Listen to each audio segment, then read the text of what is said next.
DM महोदय, ADM महोदय, साथ ही में additional SP, JS Hindu PG college के प्रबंधक महोदय हैं इसी कॉलेज से रिलेटेड, साथ ही साथ एआरटीओ साहब, अन्य मंच पे उपस्थित अधिकारी, मीडिया बंधु, कॉलेज से जितने भी आप लोगों का यहाँ पे बहुत बहुत स्वागत है। देखिए, 1 माह का समय व्यतीत हो गया है। जो हम लोगों का सड़क सुरक्षा माह जो चल रहा था उसका आज अंतिम दिन है। इस पूरे माह में काफी ट्रैफिक की तरफ से या आरटीओ विभाग की तरफ से, प्रशासन की तरफ से बहुत सारे प्रचार प्रसार के स्कूल्स में शपथ ग्रहण एवं अन्य माध्यमों से आप लोगों को सूचित करने के आएंगे आपको बाद में। लेकिन मैं जैसे ये जो मंच पे जो संचालक महोदय ने एक बहुत अच्छी डायलॉग, बहुत एक अच्छी लाइन स्टेटमेंट दी है, मैं इसके लिए आप लोगों को एक बार पुनः विचार करने के लिए एक आइडिया दूंगा। आप लोग उसको सोचिएगा, घर पे भी बताइएगा। देखिए, एक इंटरनेशनल स्टडी है जो बताती है कि जब भी कोई एक्सीडेंट होता है और सड़क दुर्घटना होती है तो उसमें हमारे जो परिवार का सबसे प्रोडक्टिव इंसान होता है, प्रोडक्टिव मतलब कि जो कमा रहा है या फिर जो आने वाले टाइम में नौकरी करेगा और आपके परिवार के लिए एम्प्लॉयमेंट जनरेशन का काम करेगा, जो आपके परिवार को चलाएगा, उसी के साथ सड़क दुर्घटना होती है और उसकी वजह से आप 1 या 2 जनरेशन आप लोग पीछे हो जाते हैं, आपका पूरा परिवार। यहाँ पे मैं उम्मीद करता हूँ बहुत सारे लोग ग्रामीण इलाकों से ही होंगे। ग्रामीण इलाकों से पहली बार अगर शहर में भी आए होंगे तो सोचिए आपके परिवार ने कितनी मेहनत करी थी और उसके बाद में आप शहर में आके कोई सड़क दुर्घटना होती है, आप ही के साथ में होती है या आप ही के भाई बंधु या पिताजी के साथ होती है, जिन्होंने चाहे हेलमेट नहीं लगाया था या फिर ओवर स्पीडिंग कर रहे थे या फिर ड्रंक एंड ड्राइविंग कर रहे थे, एक सड़क दुर्घटना और उसकी वजह से उनका रोजगार भी बंद हो जाएगा, आपके परिवार भी कहीं ना कहीं पीछे हो जाएगा। मैं बस आपको सेंसिटाइज कर देना चाह रहा हूँ। ये छोटी सी बात अगर आप विचार करेंगे तो उसकी वजह से मतलब आप सोच सकते हैं कि आपके जो एम्बिशंस होंगे, आपने जो विजन लेके जो चल रहे होंगे अपने परिवार के लिए, अपने खुद के लिए, अपने करियर के लिए, आप कहीं ना कहीं पीछे हो जाएंगे और बाकी लोग कहीं ना कहीं आगे निकल जाएंगे। तो मेरी रिक्वेस्ट रहेगी इस चीज को भी एक बार जरा ध्यान दें। मैंने विगत 2022 की एक यहाँ पे अपने अमरोहा जनपद की ही बात करूंगा। इसमें हम लोगों ने एक स्टडी करवाई थी। हमने एक इंस्पेक्टर साहब को लगा रखा था, यहाँ सड़क हादसों का सबसे ज्यादा जो कारण है, सबसे जो मुख्य कारण रहता है वो है ओवर स्पीडिंग का हाईवेज पे। देखिए, पहले हमारे यहाँ पे नेशनल हाईवे अगर था तो लेकिन बहुत स्लो वाहन चलते थे, क्योंकि स्टेट जो हम लोगों के जो सिटी के वाहन थे वो रोड पे ही आते थे, बहुत सारे कट्स थे। लेकिन आज के टाइम पे स्टंटबाजी हम देखते हैं, खुले रोड मिल गए, स्टंटबाजी करते हैं लड़के, ओवर स्पीडिंग करते हैं, ड्रंक एंड ड्राइविंग करते हैं। तो ओवर स्पीडिंग का जो कारण है वो है कि आपको खुले रोड मिल गए, लेकिन हम लोगों के जो वाहन है वो अभी भी इंटरनेशनली जितने भी सेफ्टी नॉर्म्स हैं जो हमारे रोड्स के हिसाब से वो है नहीं है। हम सोचते हैं कि 120, 130, 140 किलोमीटर पर बहुत आप कंट्रोल कर ले जाएंगे व्हीकल को, लेकिन ऐसा नहीं है। चाहे वो आपकी इनोवा क्रिस्टा हो, चाहे कोई हो, 80 से ऊपर आप अगर वाहन को रोकना चाहेंगे तो बहुत ऑलमोस्ट इम्पॉसिबल, आप सड़क दुर्घटना में कहीं ना कहीं आप लोग आ जाएंगे। जो एक डिस्टेंस होता है, क्योंकि हम लोगों को ये नहीं पता, हम लोगों को हमेशा, मैं आपको बताऊं, 100-120 मीटर आपको सेफ डिस्टेंस लेके चलना होता है जब भी आप हाईवेज पे चल रहे होते हैं। पर नहीं, आप लोग बहुत बार क्या करते हैं, जब ओवरटेक करने की कोशिश करते हैं तो उसमें हम लोग बहुत करीब से ओवरटेक करते हैं, तो वो सबसे बड़ा कारण रहता है सड़क हादसों का।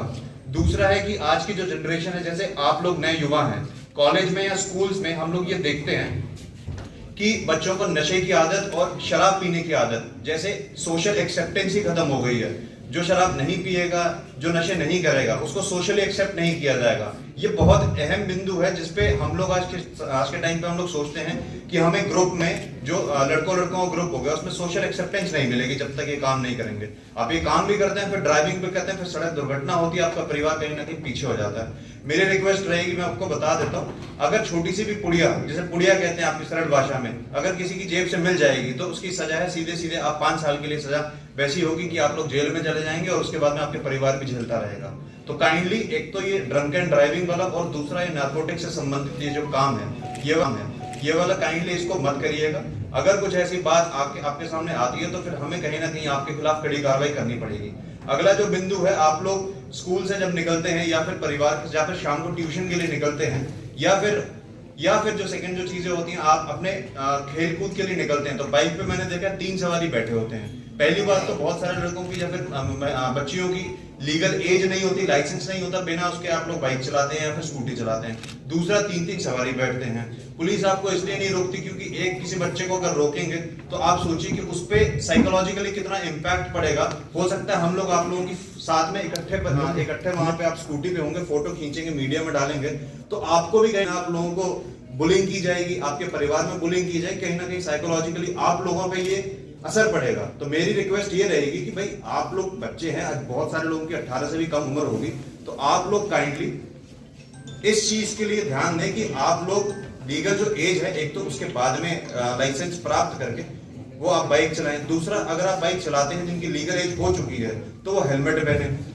एक जग्गा जी ने ही एक बहुत अच्छा पॉइंट बताया था, जग्गा जी ने अपना पूरा जीवन दे दिया है आप ही जैसे बच्चों के लिए, हम जैसे लोगों के सबके लिए इन्होंने अपना जीवन पूरा दे दिया है कि सड़क सुरक्षा से संबंधित आप लोगों की जान बच सके। ये प्रचार प्रसार में सबसे आगे रहते हैं। तो मैं सबसे पहले तो विशेष रूप से जग्गा जी के मैं चाहूंगा आप लोग तालियां बजाएं। तो इसमें इन्होंने बताया था कि देखिए जो एक्सीडेंट्स होते हैं बाइक वाले, एक पिलियन राइडर्स होते हैं कि मतलब बाइक पे एक आगे बैठा है, पीछे जो बैठा है उसे पिलियन राइडर कहते हैं। जितने भी सड़क दुर्घटनाएं होती हैं बिना हेलमेट के, जो सबसे आगे जो बैठा होता है, एक तो सबसे ज्यादा दुर्घटनाओं में उसकी डेथ होती है बाइक्स पे। तो हेलमेट पहनना अनिवार्य है। दूसरा, हम लोग हेलमेट कभी बार पहन तो लेते हैं लेकिन हम लोगों की ISO हेलमेट नहीं होती, या फिर नीचे का जो बैंड होता है, हम लोगों का स्ट्रैप होता है, हम लोग उसको सील नहीं करते हैं। तो एक तो सेकंड वो चीज है। तीसरा, हम लोग बहुत बार देखते हैं मार्केट के अंदर वाली एरिया में आप लोग जब भी बाइक चलाते हैं तो बाइक वो हेलमेट पीछे लगा देते हैं, जैसे हेलमेट पहनना बहुत बड़ी जिम्मेदारी वाला काम है। नहीं, ऐसा नहीं है। तो TSI साहब शायद यहाँ पे होंगे, हमारी रिक्वेस्ट यही रहेगी TSI साहब से कि अब से मतलब ये स्ट्रिंजेंट नॉर्म, चाहे वो बच्चे हो चाहे कोई हो, हम लोग सबके लिए सीरियसली ले। आप लोगों के लिए ही देखिए हम लोग काम करते हैं कि आप लोग सुरक्षित अपने घर पे पहुंच पाए और अपने जो जीवन में आप लोगों ने सपने देखे हैं उसको आप लोग पूरा कर पाए। तो मेरी आप लोगों से सेकंड रिक्वेस्ट यही रहेगी कि आप लोग हेलमेट और जितने भी नॉर्म्स हैं सड़क सुरक्षा से रिलेटेड वो सारे आप लोग उसको फुलफिल करें। अगला आता है गुड समैरिटन। गुड समैरिटन आगे फैकल्टी ना बताए, कोई बच्चा बता दे पीछे से गुड समैरिटन क्या होता है। नया लॉ भी आया, मैं वो नहीं पूछूंगा गुड समैरिटन क्या होता है, आप जानकारी है आपको? चलिए ठीक है। देखिए गुड समैरिटन में आपको बता देता हूँ। देखिए नया लॉ आया था, इसमें ये बताया गया है कि कोई भी सड़क दुर्घटना होती है तो आप में से या फिर मैं वहां पे उपस्थित हूँ, अगर उसको हॉस्पिटल में हम लोग लेके चले जाएं तो उसके लिए आप लोगों को कुछ पैसा भी, निधि भी दी जाएगी आपको, आप लोगों को कुछ पैसा दिया जाएगा उसमें एज एन अवार्ड, क्योंकि आपका इंस्टेंट रिस्पॉन्स था बीइंग अ गुड ह्यूमन।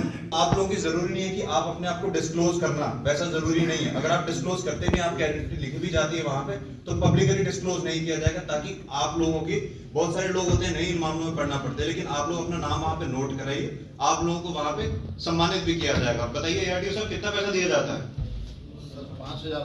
5,000 रुपया।